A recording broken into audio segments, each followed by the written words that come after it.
Parang the yogurt is not enough. It doesn't matter kasi lagyan mo lang naman siya ng cumin, asin. Ito, kung kulang, di tayo magawa. Pwede na rin yan.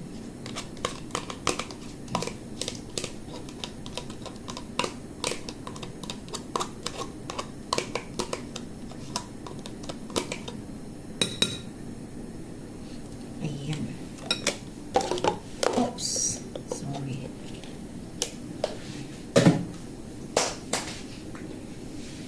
I usually put cumin in it. I like to put cayenne pepper. There you go. And of course, asin. Hindi mawawala yung asin.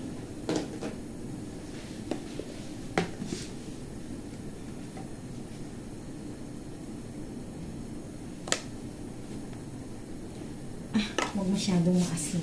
Kasi ihahalo natin sa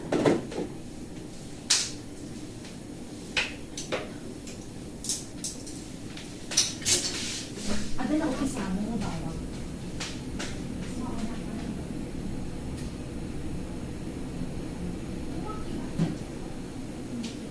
Ay, saan na? Ano din lang, gadyaran lang siya ng bawang. Para mas masarap naman siya. Damihan mo na lang naman.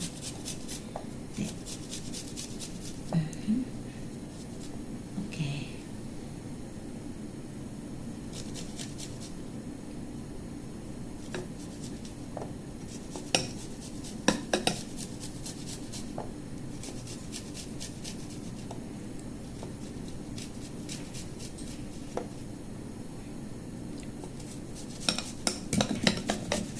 Oh no.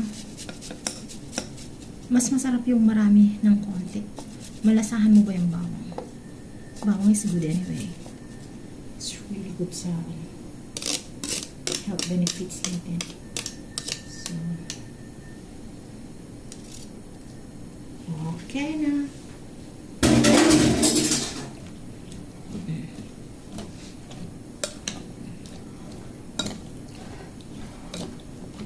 Ito kulang lang siya ng ano,